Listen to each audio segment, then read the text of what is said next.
नमस्कार। इस विशेष बुलेटिन में आप सभी का स्वागत है। मैं हूं आपके साथ भावना नैयर और मेरे साथ है मेरी सहयोगी मनीषा, जो आप तक सांकेतिक भाषा में खबरें प्रस्तुत करेंगी। शुरुआत करते हैं सुबह की सुर्खियों के साथ।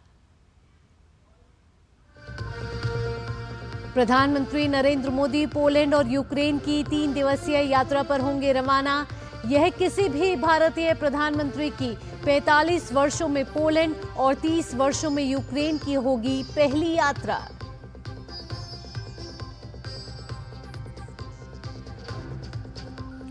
कोलकाता आरजीकर मेडिकल कॉलेज हिंसा मामले में बड़ी कार्रवाई।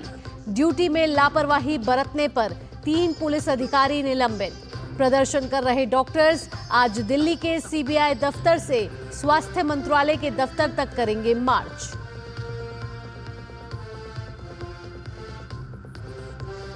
रक्षा मंत्री राजनाथ सिंह आज अमेरिका के 5 दिवसीय दौरे पर होंगे रवाना। ऐतिहासिक MQ-9D प्रीडेटर ड्रोन डील पर होगा फोकस।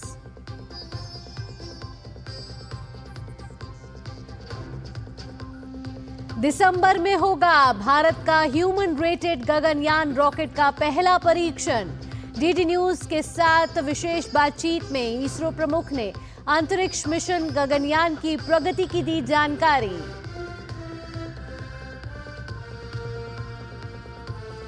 बांग्लादेश में शेख हसीना और उनके सहयोगियों के खिलाफ हत्या और अपहरण से जुड़े 9 और मामले दर्ज। शेख हसीना के खिलाफ पहले भी कई मामले हैं दर्ज।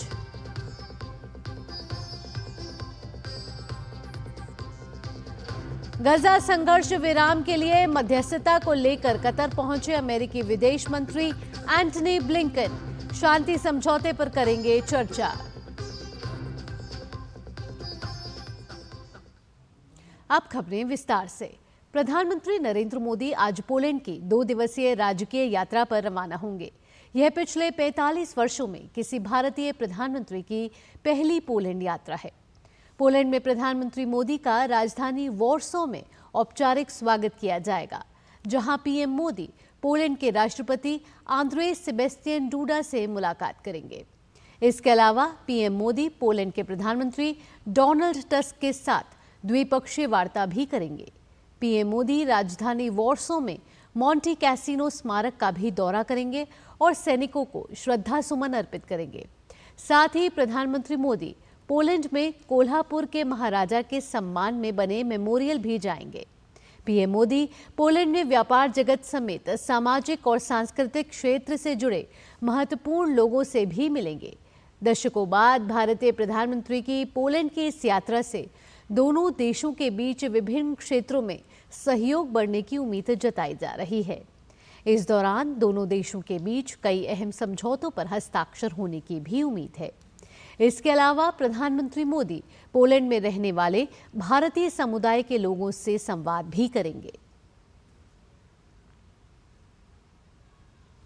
कोलकाता पुलिस ने आरजीकर मेडिकल कॉलेज एवं अस्पताल में 14 अगस्त की रात हुई तोड़फोड़ के मामले में ड्यूटी में लापरवाही बरतने के आरोप में 3 पुलिस अधिकारियों को निलंबित कर दिया है।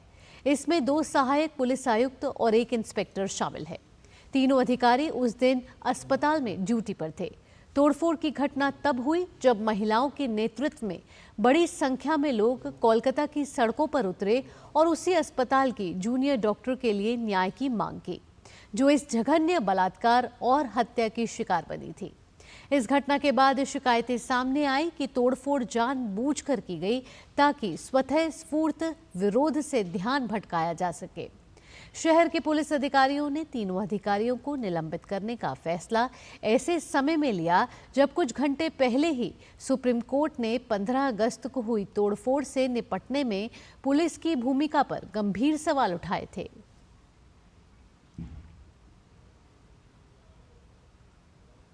देश भर में कोलकाता में महिला डॉक्टर के रेप और हत्या के मामले में विरोध प्रदर्शन लगातार जारी है।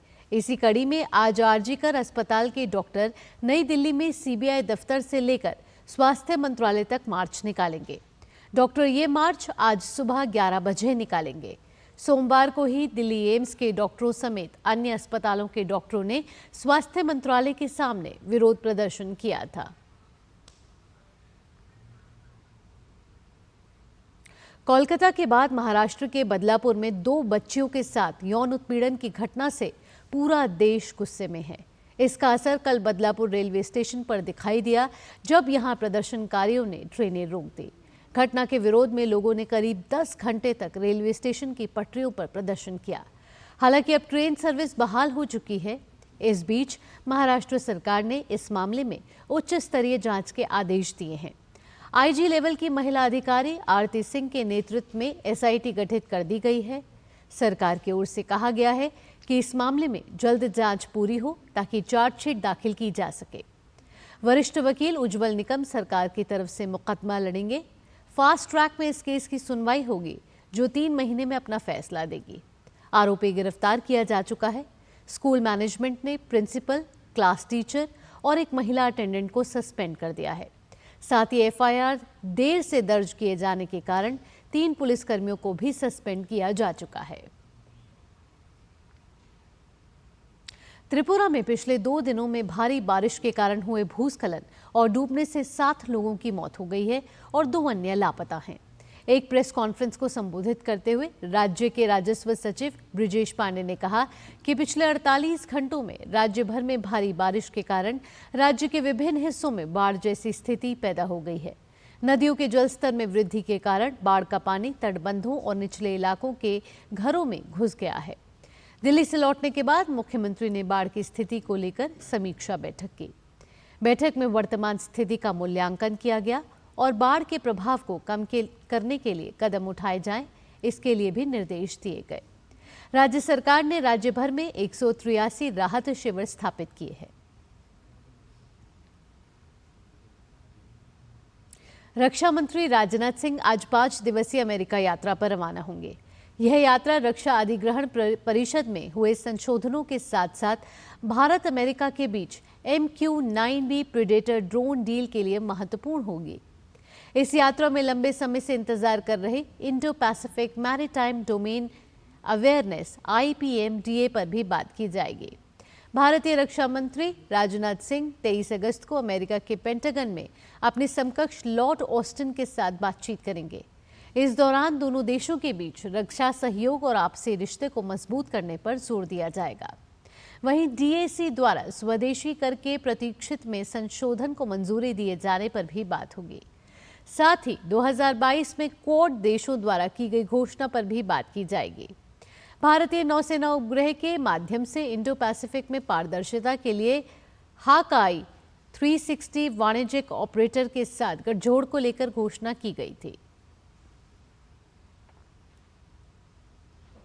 बांग्लादेश की अपदस्थ पूर्व प्रधानमंत्री शेख हसीना की मुश्किलें और बढ़ गई हैं। शेख हसीना और उनके सहयोगियों के खिलाफ कम से कम 9 और शिकायतें दर्ज की गई हैं, जिसके बाद उनके खिलाफ 31 केस हो चुके हैं। इसमें 26 हत्या के आरोप, 4 मानवता के खिलाफ अपराध और नरसंहार के साथ ही एक आरोप अपहरण का भी शामिल है। सर्वोच्च न्यायालय के एक वकील ने हसीना और 23 अन्य पर 5 मई 2013 को मोती झील के शपला चत्तर में हैफजत-ए-इस्लाम रैली के दौरान मानवता के खिलाफ अपराध और नरसंहार करने का आरोप लगाया है। गजा संघर्ष विराम के लिए मध्यस्थता को लेकर अमेरिकी विदेश मंत्री एंटनी ब्लिंकन कतर दौरे पर हैं। दोहा में पत्रकारों से बातचीत के दौरान एंटनी ब्लिंकन ने कहा कि गजा संघर्ष विराम समझौते को आने वाले दिनों में पूरा किया जाना चाहिए। उन्होंने साथ ही कहा कि अमेरिका, मिस्र और कतर इस समझौते के लिए हमास को मनाने के लिए हर कोशिश करेगा। ब्लिंकन ने कहा कि हमास अगर अमेरिका द्वारा प्रस्तावित संघर्ष विराम पर सहमत हो जाता है तो इसे लागू करने पर भी सहमति ली जाएगी। साथ ही ब्लिंकन ने कहा कि अमेरिका लंबे समय से कहता रहा है कि वह इजराइल द्वारा गजा पर दीर्घकालिक कब्जे को स्वीकार नहीं करता है। गजा में युद्ध विराम की कोशिशों के बीच इजरायली सेना ने 6 और बंधकों के शव बरामद किए हैं। ये हमास द्वारा पिछले वर्ष 7 अक्टूबर को इजराइल पर हमले के दौरान बंधक बनाए गए 250 लोगों में शामिल थे। इसके बाद इजराइल की जवाबी कार्रवाई से गजा युद्ध शुरू हो गया था। माना जा रहा है कि हमास के कब्जे से अब भी 109 बंधक हैं। इजरायली सेना ने कहा कि उसके बलों ने दक्षिणी गजा में रात भर चले ऑपरेशन में शव बरामद किए हैं। यह घटनाक्रम तब हुआ है जब इजरायल और फिलिस्तीनी आतंकवादी समूह के बीच मतभेद कम करने और गजा युद्ध को खत्म करने और बंधकों की सुरक्षित वापसी के उद्देश्य से अमेरिकी विदेश मंत्री एंटनी ब्लिंकन ने मिस्र का दौरा किया है। बोलिवियाई अग्निशामकों ने 1 महीने तक चली तबाही के बाद सांता क्रूज क्षेत्र में व्यापक आग पर काबू पाने के लिए काम किया है। आग से घरों, वन्य जीवों को काफी नुकसान पहुंचा है। पूर्वी बोलिविया में जंगल की आग ने ग्रामीणों को निकलने पर मजबूर कर दिया है और वन्य जीव भी मर गए हैं। अधिकारियों ने कहा कि सांता क्रूज, बेनी और पांडू क्षेत्र में आग पर काबू पाने के लिए 500 से अधिक अग्निशामकों को तैनात किया गया है। जानकारी के अनुसार आग ने बोलिविया में 2 मिलियन हेक्टेयर से अधिक क्षेत्र को तबाह कर दिया है। इस बीच सांता क्रूज प्राकृतिक संसाधन निदेशालय की जैव विविधता टीम आग से प्रभावित वन्य जीवों को बचाने का काम जारी रखे हुए है।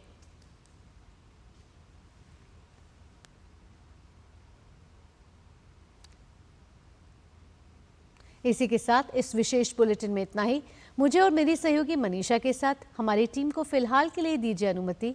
देश और दुनिया की खबरों के लिए आप देखते रहिए डीडी न्यूज़। नमस्कार।